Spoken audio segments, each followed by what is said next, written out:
बिस्मिल्लाहिर्रहमानिर्रहीम। उम्मीद करता हूँ व्यूवर्स आप सब खैरियत से होंगे। आज का जो हमारा लेक्चर है कोड ऑफ क्रिमिनल प्रोसीजर के हवाले से है और इसमें हमारा जो चैप्टर है चैप्टर 40 है जो कि रिलेट करता है commissions for the examination of witnesses.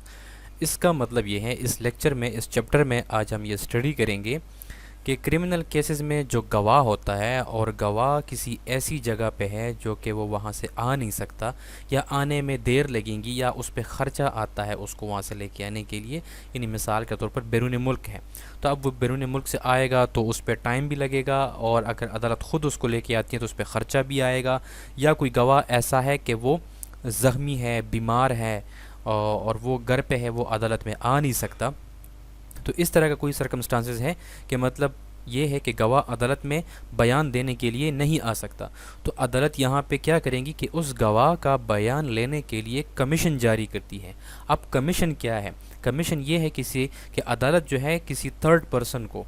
यानी अभी आमतौर पर जो प्रैक्टिस चल रही है पाकिस्तान में जिस तरीके से होता है, किसी न्यूट्रल वकील को, जो थर्ड पार्टी होती है उसको अदालत जो है बुलाती, किसी भी वकील का नाम दे देती है जो कि गैर जानिबदार होता है। वो क्या करता है, उसको ये ज़िम्मेदारी अदालत सौंप देती है कि तुम जाओ, ये गवाह जहाँ पे रहता है उसके घर पे जाओ, या वो गवाह मिसाल के तौर पर उसको गोली लगी है पाँव पे, वो ज़ख्मी है, अस्पताल में है, तो अदालत उसे कहती है कि तुम जाओ और उसका बयान जो है रिकॉर्ड करके ले आओ मेरे पास, फिर कमीशन रिपोर्ट और उस गवाह का जो बयान है वो जमा करो। तो ये जो हमारा चैप्टर है ये इस बात को रिलेट करता है कि जब गवाह जो है वो बीमार है या वो दूर है, उसके आने में देर लगेगी या जो है तो उस पर ख़र्चा आता है, तो इस सूरत में जो है गवाह का बयान रिकॉर्ड करने के लिए जो तरीक़ेकार है कोड ऑफ क्रिमिनल प्रोसीजर में, तो वो हम स्टडी करेंगे। लेकिन यहाँ पे मैं एक और बात आपको ऐड करूँ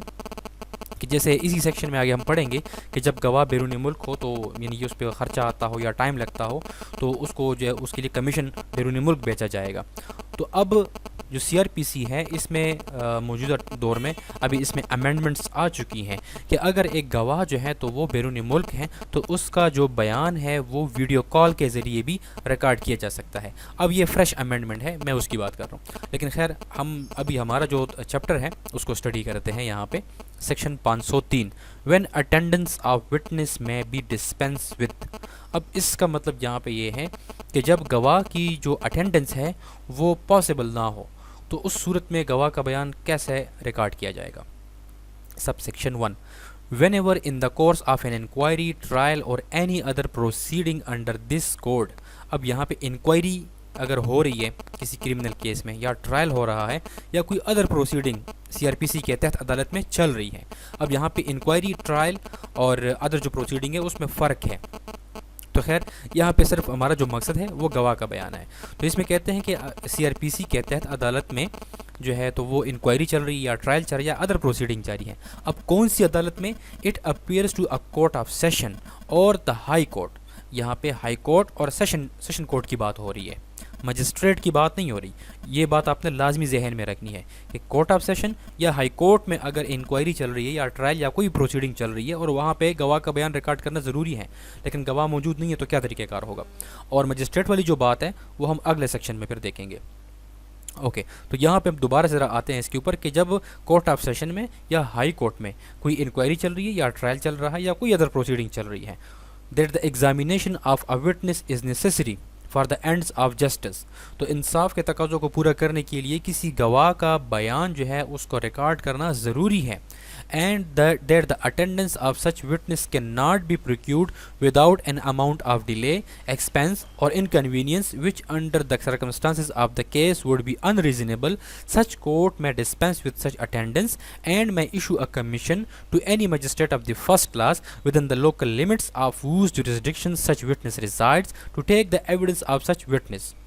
तो अब गवाह का बयान रिकॉर्ड करना ज़रूरी है, लेकिन क्या है कि उसमें बहुत ज़्यादा देर लगेगी। उस गवाह को आने का अगर इंतज़ार किया जाता है या उसको बुलाने के लिए उस पर काफ़ी ख़र्चा आता है, वो पॉसिबल नहीं हो रही उसकी अटेंडेंस, ऐसे कुछ सर्कमस्टांसेस हैं, यानी अनरीजनेबल है वो। तो उस सूरत में जो कोर्ट है, कौन सी कोर्ट? कोर्ट ऑफ सेशन या हाई कोर्ट, तो वो क्या करेंगी कि उस गवाह की जो अटेंडेंस है उसको साइड पे करके कमीशन इशू करेंगी। कमीशन जैसे मैंने आपको बताया, कमीशन यहाँ पे किसको इशू करेंगी? Magistrate of the first class. कौन सा मजिस्ट्रेट? जिस मजिस्ट्रेट की जुरिस्डिक्शंस में वो गवाह रिजाइड्स करता हो, तो फिर उस मजिस्ट्रेट को जो कोर्ट ऑफ सेशन है या हाई कोर्ट है वो कमीशन इशू करेंगी, उस मजिस्ट्रेट को कहेंगी कि तुम उस गवाह के पास जाओ या उसको अपने पास बुलाओ और उसका जो क्या है टेक द एविडेंस, कि उस गवाह का जो बयान है वो रिकॉर्ड करो। अब अगर सादा और आसान अल्फाज में हम इसको समझें तो ये है कि किसी भी कोर्ट ऑफ सेशन में या हाई कोर्ट में प्रोसीडिंग जारी है और गवाह का बयान रिकॉर्ड करना ज़रूरी है, तो उस सूरत में अदालत कमीशन जारी करेंगी। किसको कमीशन जारी करेंगी कि मिसाल के तौर पर किसी इलाके में जो है वो गवाह रहता है, तो उस इलाके का जो मजिस्ट्रेट होगा फर्स्ट क्लास उसको कमीशन जारी करेंगे कि तुम उस गवाह का बयान रिकॉर्ड करो और हमें फिर रिपोर्ट भेजो। सब सेक्शन 2 यहाँ पे जो है तो वो ओमिट हो चुका है। और उसके बाद है sub section 2A, when the witness resides in an area in or in relation to which the president has extra provincial jurisdictions within the meaning of the extra provisional jurisdiction order 1949। अब यहाँ पे कहते हैं कि जो witness है वो किसी ऐसे एरिया में रहता हो कि उस एरिया के ऊपर जो सदर पाकिस्तान है उसको एक्स्ट्रा प्रोविजनल जुरिस्डिक्शंस हासिल हो। अब यहाँ पे हमारे पास एक लॉ है एक्स्ट्रा प्रोविजनल जुरिस्डिक्शंस ऑर्डर 1949। अब ये जो हमारे पास ये लॉ है इसमें बताया गया है कि जो सदर पाकिस्तान है उसको जो है तो बैरूनी मुल्क कौन कौन से जो है वो इख्तियारात हासिल होंगे, यानी कि पाकिस्तान से बाहर जो कंट्रीज़ हैं वहाँ पे भी सदर पाकिस्तान को कुछ लिमिटेड इख्तियारात हासिल हैं, या जो है तो एक सूबे से दूसरे सूबे में हर सूबे में सदर पाकिस्तान को कुछ जो है तो इख्तियारात हासिल है। तो सिंपल सी बात यहाँ पे ये है कि ये जो हमारे पास ये एक लॉ है इसके तहत जो है सदर पाकिस्तान को कुछ इख्तियारात हासिल है और गवाह किसी ऐसे एरिया में रहता है, तो फिर आगे क्या होगा, the commission may be issued to such a court or officer in the area as may be recognized by the president by notification in the official gazette as a court or officer to which or to whom commission may be issued under this subsection and within the local limits of whose jurisdictions the witness resides. तो यहाँ पे सदर पाकिस्तान को जो इख्तियारात हासिल है उस area के ऊपर, तो सदर पाकिस्तान जो है तो एक ऑफिशियल गज़ट शाया करेगा, उसमें नोटिफिकेशन शाया करेगा और उसमें बताएगा कि इस एरिया में अगर कोई कमीशन भेजा जाता है तो किस कोर्ट को या किस ऑफिसर को भेजा जाएगा। Subsection 2B, when the witness resides in the United Kingdom or any other country of the Commonwealth or in the Union of Burma or any other country in which the reciprocal arrangement in this behalf exists, the commission may be issued to such court or judge having authority in this behalf in that country as may be specified by the federal government by notification in the official gazette। यहाँ पे हम ये बात समझते हैं कि जो गवाह है वो यूनाइटेड किंगडम में है, बरतानिया में है, या कॉमनवेल्थ की जो कंट्रीज़ हैं वहाँ पे है, या जो बर्मा है तो या वहाँ पे है, या किसी अदर कंट्री में कोई गवाह रिजाइड्स करता है। अब उसका बयान रिकॉर्ड करना भी किसी क्रिमिनल केस में इंतहाई ज़रूरी है। तो इस सूरत में क्या होगा कि ऐसे कंट्रीज़ जिनके साथ आपका जो है तो वो यानी पाकिस्तान का कोई एग्रीमेंट भी मौजूद है, बाहमी एक मुआहिदा मौजूद है, यहाँ पे क्या कहते हैं इन दिस बिहाफ, यानी कि गवाहों के बयान रिकॉर्ड करने के हवाले से अगर कोई एग्रीमेंट मौजूद है तो फिर क्या होगा कि वफाकी हुकूमत जो है वो एक नोटिफिकेशन शाया करेगी ऑफिशियल गज़ट में। अब नोटिफिकेशन फेडरल गवर्नमेंट क्यों शाया करेंगी, क्योंकि वहाँ पे हुकूमत का जो है तो वो उस कंट्री के साथ मुआहिदा मौजूद है, तो इस मुआहिदे की बुनियाद पे जो वफाकी हुकूमत है वो एक नोटिफिकेशन जारी करेंगी। अगर किसी बरतानिया में या कॉमनवेल्थ कंट्रीज़ में या बर्मा में या कोई भी अदर कंट्री जिसके साथ ये एग्रीमेंट हो चुका है, तो उस हवाले से उसको उस अदालत का उस कंट्री का जो है तो कोई भी अदालत या कोई भी ऑफिसर उसका नोटिफिकेशन में ज़िक्र होगा कि अगर यूनाइटेड किंगडम में कोई गवाह मौजूद है उसका बयान रिकॉर्ड करना ज़रूरी है, तो वहाँ का फ़लाँ मजिस्ट्रेट जो है तो उसको कमीशन भेजा जाएगा। तो ये सेक्शन 2B जो है तो इस हवाले से है। फिर वो जो कंट्री उस कंट्री में जो कोर्ट है या जो जज है जो भी है जिसको अथॉरिटी दी गई है नोटिफिकेशन के ज़रिए, वो उस गवाह का बयान वहाँ पर रिकॉर्ड करेगा और अपनी रिपोर्ट के साथ पाकिस्तान की अदालत को भेजेगा। Subsection 3, the magistrate or officer to whom the commission is issued. अब जिस मजिस्ट्रेट को या ऑफिसर को ये कमीशन जारी हुआ है shall proceed to the place where the witness is or shall summon the witness before him. तो फिर वो मजिस्ट्रेट या ऑफिसर जो है तो उस गवाह का बयान रिकॉर्ड करने के लिए उसकी प्लेस पे जाएगा या उसके घर पे जाएगा या उसको अपने पास बुलाने के लिए समन करेगा।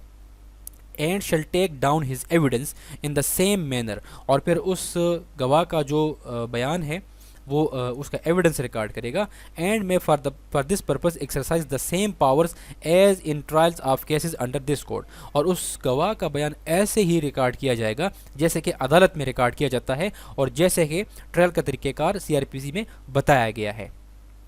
Subsection 4, where the commission is issued to such officer as is mentioned in subsection 2A, he may, in lieu of proceeding in the manner provided in subsection 3, delegate his powers and duties under the commission to any officer subordinate to him, whose powers are not less than those of a magistrate of the first class in Pakistan।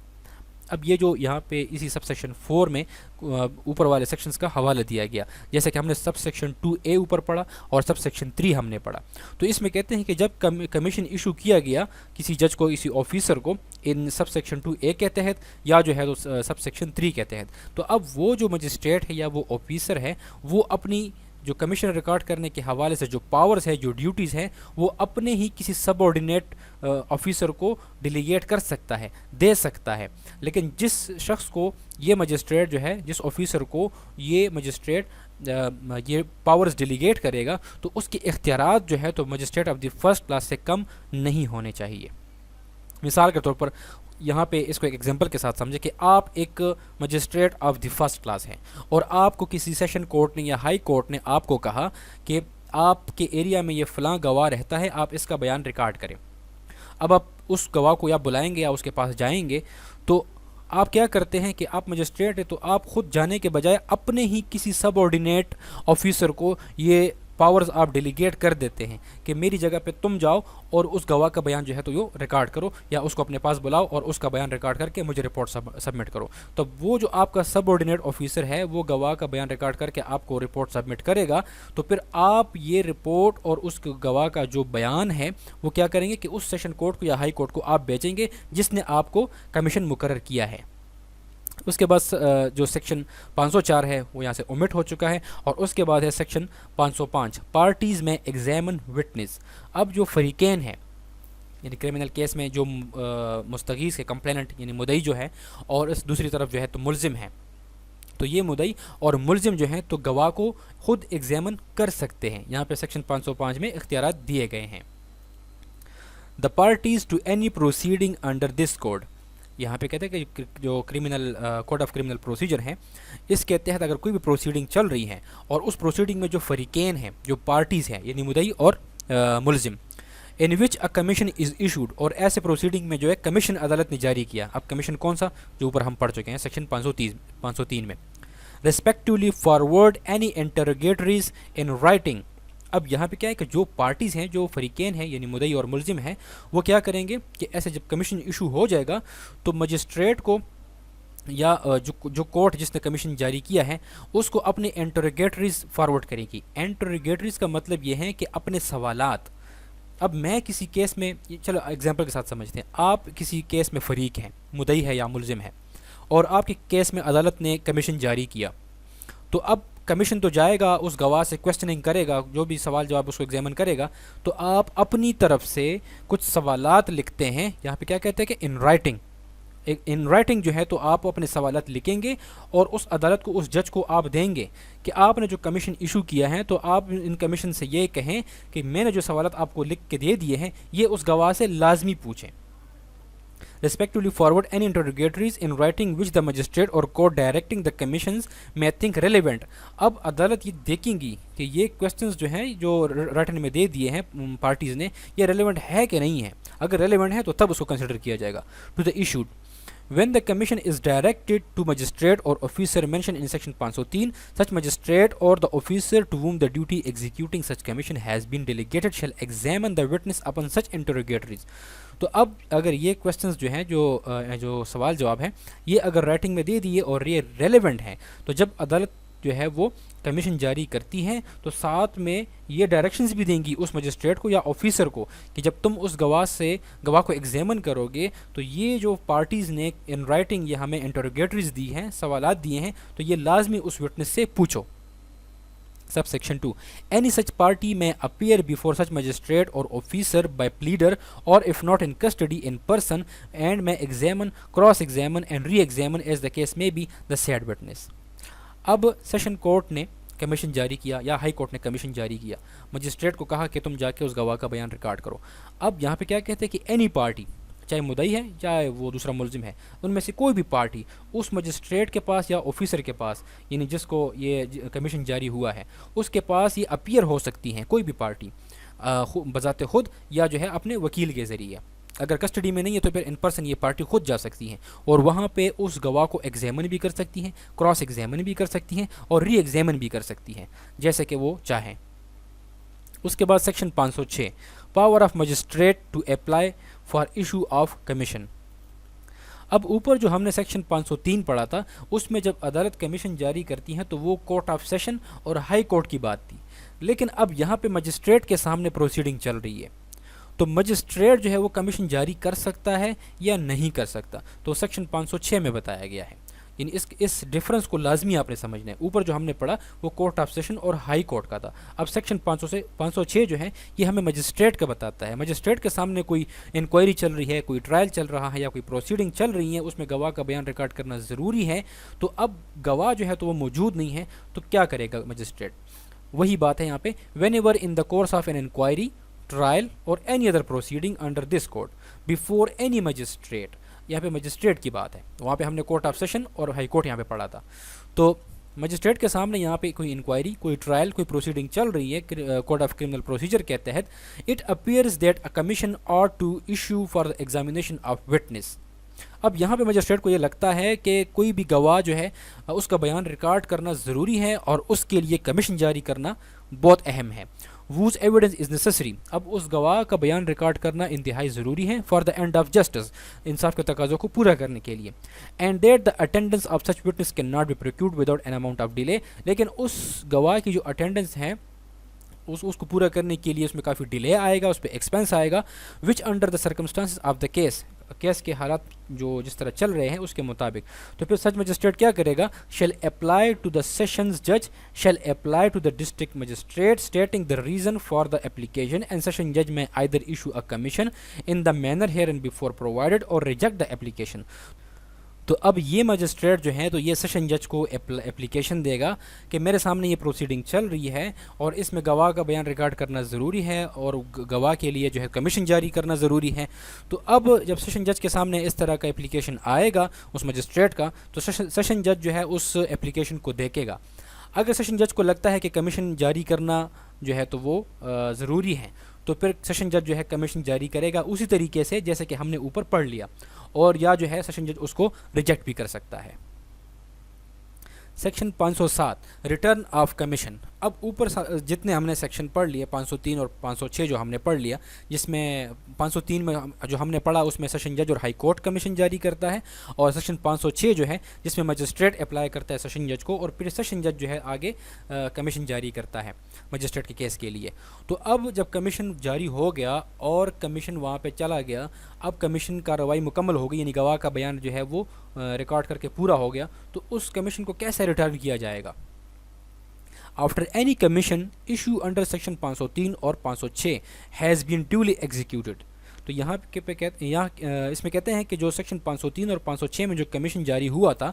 और वो अगर duly execute हो गया यानी कि पूरा हो गया, इट शैल बी रिटर्न, अब इसको वापस भेजा जाएगा। जिस अदालत ने जारी किया था ये कमीशन उसी को वापस भेजा जाएगा, together with the deposition of the witness examine thereunder. तो अब कमीशन कहते हैं जो गवाह है, जो विटनेस है, जिसको एग्जामिन किया गया है, तो उसका जो डिपोजिशन है यानी उसका जो बयान है, उस गवाह ने क्या बयान दिया है, उस बयान के साथ रिटर्न किया जाएगा to the court out of which it issued. तो जिस अदालत ने ये कमीशन जारी किया था उसको वापस भेजा जाएगा। एंड द कमीशन, और कमीशन का रिपोर्ट भी जो है तो वो सबमिट किया जाएगा। And the return thereto and the deposition shall be open at all reasonable times to inspection of the parties and may subject to all just exceptions be read in evidence in the case by either party and shall form part of the record। तो commission जो है उस अदालत को वापस भेजा जाएगा जिसने ये कमीशन जारी किया था, और जब कमीशन वापस अदालत में आ जाएगा तो फिर वकील और जो फरीकैन हैं वो इसको एग्जामिन कर सकते हैं, यानी इस जो कमीशन रिपोर्ट है, उस गवाह का बयान है, उसको देख सकते हैं, उसको चेक कर सकते हैं। any deposition so taken if it satisfy the conditions prescribed by Article 47 कानूनी शहादत may also be received in evidence at any subsequent stage of the case before another court। अब इसमें यहाँ पे सब सेक्शन 2 में कहते हैं कि जो कानूनी शहादत का आर्टिकल 47 है, ये कमीशन रिपोर्ट जो है तो इसके ऊपर पूरा उतरता है आर्टिकल 47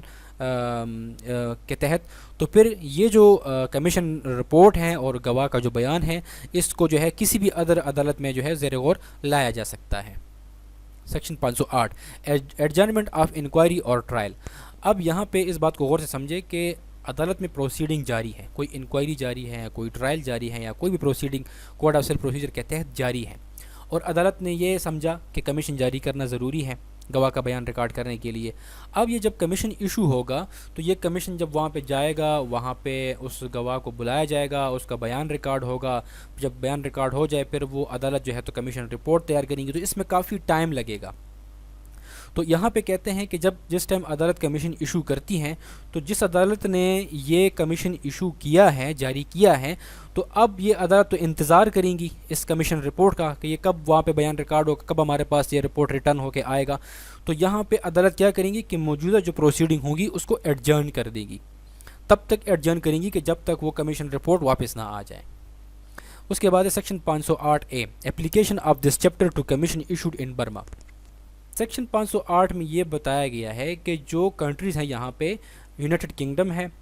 या कंट्रीज़ ऑफ कॉमनवेल्थ है, या बर्मा है, या कोई भी ऐसी कंट्री है जिसके साथ पाकिस्तान का बाहमी जो मुआहिदा है वो मौजूद है गवाहों के बयानात रिकॉर्ड करने के हवाले से। अब अगर ये जो कंट्रीज़ हैं, United kingdom, Burma, Commonwealth countries, या कोई भी कंट्री जिसके साथ मुआहिदा हो चुका है, अगर ये कंट्रीज़ भी कोई कमीशन जारी करती हैं पाकिस्तान में किसी गवाह का बयान रिकॉर्ड करने के लिए, तो पाकिस्तान में